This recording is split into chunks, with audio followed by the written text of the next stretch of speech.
Hey, Andrew Kramer here for VideoCopilot.net, and in this very special tutorial I'm going to show you how to create the look of someone blowing their head off with the help of our popular new product, Action Movie Essentials. This new product is a set of 60 action stock elements such as muzzle flashes, explosions, blood, and more. So here's what we're going to create.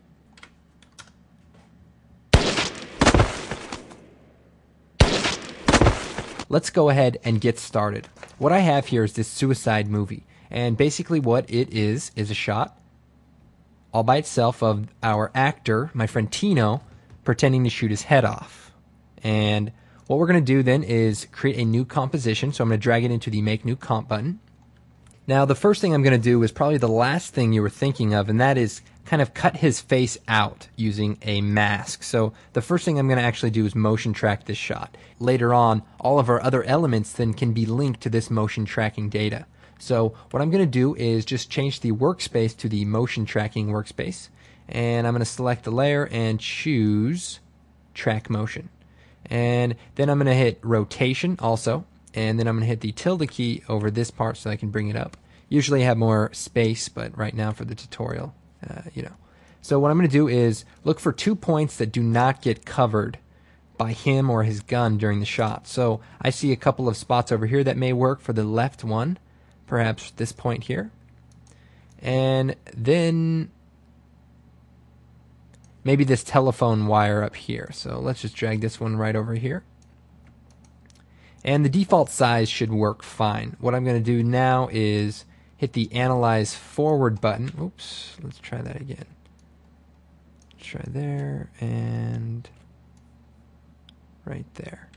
So this way I'm at the very beginning of the layer, and I'm going to hit Analyze Forward. Okay, and the motion track seems to have stayed on that point pretty well. So now I'm going to create a null object, and the null object is basically going to be a placeholder for all this tracking data. So I'm going to choose Layer, New Null Object, and then I'm going to hit Edit Target and make sure that the null is selected as the receiver of this data. And now I'm going to hit Apply and apply it to the X and Y. Okay, and now see all the data here has been populated, and now I can move on to the next step. And let's just close out these panels, go back to the standard view. Now the next thing we need to do is create a way to get rid of his head. Now I was playing with a few different ways we could do this. We could try to paint it out and clone it, but I found actually an easier way to do this. So here's what I'm going to do is I'm going to go to the point in time right after he falls where kind of everything is blank. And what I'm going to do is make a still frame out of this shot. So what I'm going to do is just close the null object data, and I'm going to duplicate the layer, Control D or Apple D, and then I'm going to choose right click and time freeze frame. We want to just basically make a still frame out of this point in time. And then I'm going to go back in time, bring the opacity of the layer down, hit T and just drag the opacity down maybe to 50%. And then I'm going to go forward to just before he shoots himself right here and trim the layer. I'm going to hit Alt, begin bracket, or you can just drag it and trim it in. And then I'm going to go back to the point I freeze framed. And if you don't remember exactly where that was, just hit U on the keyboard and all your keyframes will come up, and the one that has the square under time remap is where you've frozen it in time. And that's important because we want to lock this layer to this point in time using the tracking data. So watch what happens when I take this parenting null or parenting whip and connect it to the null object that we've tracked the rotational for. And if I shut off my background layer and just watch it, you see it kind of moves around.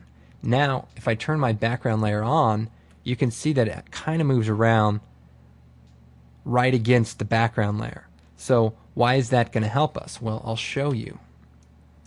I'm going to create a new solid, just a white layer, and then I'm going to just trim it down also so that it's the same length as my other layer, and bring the opacity down to 50%. Then I'm going to shut off temporarily my suicide layer. That's the layer that is just a still frame. Then I'm going to zoom in, and I know this sounds kind of complicated, but this is the trickiest part, I swear. So what I'm going to do is take the pen tool, and on this white layer is just draw a mask mostly around his head. And I'd explain why I'm doing this, but I don't want to give it away. You know what I mean? And then I'm going to hit P, or first thing I'm going to do is drag the pan behind tool and just make sure that my center point is around his neck. That way if we rotate it, it rotates around his neck. And that looks pretty good. Then I'm going to hit P for position, hold down Shift, hit R for rotation, and set the keyframe for both of these. Then I'm going to move forward a few frames and just make this layer follow it. And if I have to go back to make sure that it's pretty good, I will. And I'm just hitting page down and just going through it, and a few more frames, a few more frames. Perfect. And that looks pretty good. Now if we need to, we can hit MM on the keyboard and expand the mask a little bit if we need to make it a little bit bigger, or feather it a little bit more if we need to. But for right now, that should work. Now I'm going to bring the opacity of the layer back up to 100. And I'm going to put this white layer and call it Head Matte. And then I'm going to put it right above the Suicide duplicate layer, which is now a still frame. And let me just shut the null object so that we don't see it there. And what I'm going to do is change the Suicide layer Track Matte to Alpha Matte. And what that's going to do is look at just the layer, and I'm going to turn it back on there, and use it as a matte. So as you can see, it kind of disappears as it goes down. So what I need to do is feather the edges of this a little bit more, and also MM so I can expand it just so that we don't see it. And then I'm going to just trim a frame off of it and just move this in, move this in. And that way his head blows up at this point and his head kind of gets blown off. So let's just watch it right now. Okay, so that, I promise you, is the hardest part, and it's pretty easy, except it just takes a while to set that up. So the next thing we're going to do is create the blood, and to do that, we're just going to import an Action Movie Essentials element. So I'm going to choose File, Browse, and it's going to bring up our bridge. And what I have here is all my elements. Here's the whole set, and I believe there's 8 categories. And in all these categories are the movie files that we're going to import. So if I go to my Blood Bursts category, I have a bunch of different ones in here. Some are for guns shooting out of the side of somebody, but there's a couple in here for blowing up heads or blowing off limbs, and that's this one right here. So I'm going to go ahead and just double click on it, and that imports it right into After Effects. Well, guess what? These elements are all pre-matted. And what does that mean? Watch this. It's ready to go. No keying or transformating or doing anything like that. Just drop it in and you're ready to go. So what we're going to do is line this up with the head, say right about here, and just move this over one frame, and that looks good about there. Now obviously these are very red and vivid, and there's no possible way I can know what you're going to be using these for. You could be using them for night shots, anything underwater, I don't know. So the reason we make them so red is that way, if you're using it very brightly, you'll have the data there, and if you need to darken it, of course you can do that. So what we're going to do is choose the layer, choose Effects, Color Correction, Hue, and Saturation. Also I'm going to choose Effects, Color Correction, and Levels. These 2 adjustments will give me everything I need to kind of match the color of this scene. So what I'm going to do is desaturate it, maybe about -60, and bring the lightness, because it's kind of a darker scene, maybe down to -30. And now we go to the levels adjustment, and we can kind of give it that blacker look. That kind of would be similar to hopefully how we think it would look in this time of day. And we can even desaturate it a little bit more, -65. So that looks pretty good. Blood can be pretty dark, and especially when you're off the side of the freeway and you got nothing else to live for, like this guy, apparently. Anyway, watch this. I'm just going to preview it back at this point.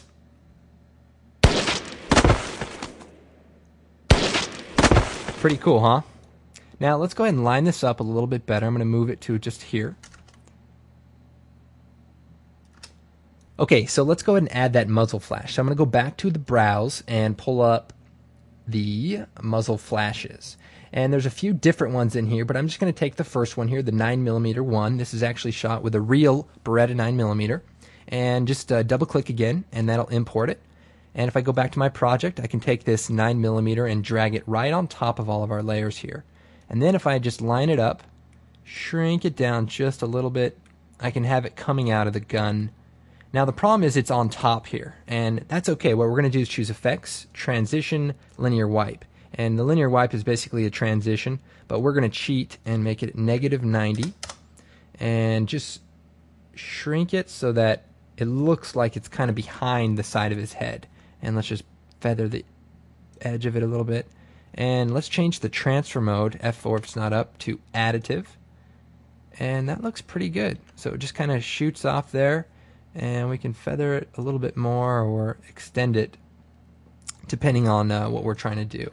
Okay, so that looks pretty good, but the next thing we need to do is keyframe this transition completion so that the whole thing is visible, because there's actually smoke that follows this muzzle flash, and we want to actually use that. So what I'm going to do is keyframe the transition completion, move forward 1 frame, and just turn it all the way down to 0. And that way the smoke kind of stays up there and it looks a lot better. So it's a little dim there, but what I'm going to do is select the layer, choose color correction, and take the curves and just boost it up.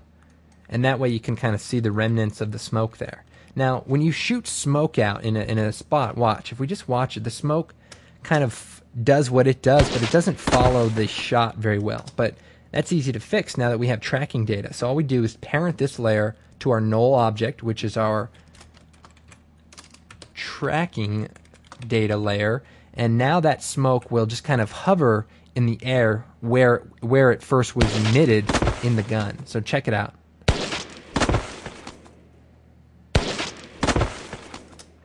We can probably come down a little bit on the brightness of that smoke. Subtle. I know it's hard to see in the tutorial, but you know, those are subtle effects that are really cool. Now, in this particular shot, we wouldn't necessarily need to do the next step, but I just want to show you another thing. And I'm going to go to the browse, and I'm going to go to the fog banks here. And there's several different ones here, but I'm going to go ahead and import this kind of full screen fog element, and just double click and go back to the project. And I'm going to take this fog layer and just overlay it on our shot here and scale it up just a little bit. And then what I'm going to do is parent this layer to our null object, or our tracking data. And what that's going to do is, when the shot moves, let's go ahead and extend that to the beginning of the comp. There we go. When the shot moves, the smoke will kind of follow it, even though it still kind of is moving in the shot. So watch this. Now, not necessarily something we would do in this case, but definitely looks pretty cool. Like maybe this is an early morning shot. We can take the mask tool, cut it in half, feather it a bunch, hit F to bring up the feather properties. And that way maybe it just looks like ground mist as he blows his head off at the early dawn. That's what I would be doing. No, don't really kill yourself, but you can buy Action Movie Essentials and fake your death and perhaps get some insurance money or whatever. You guys figure that part out. Anyway, I hope you found this tutorial useful. I'm Andrew Kramer. Please check out Action Movie Essentials. It's a really great product, and I think you might like it. Oh, and by the way, if you order Action Movie Essentials, you get the project file and all the footage in order to follow along. I mean, I would post it up online, but it's not going to do you any good unless you have the Action Movie Essentials pack. So, thanks for watching, and I'll see you next time.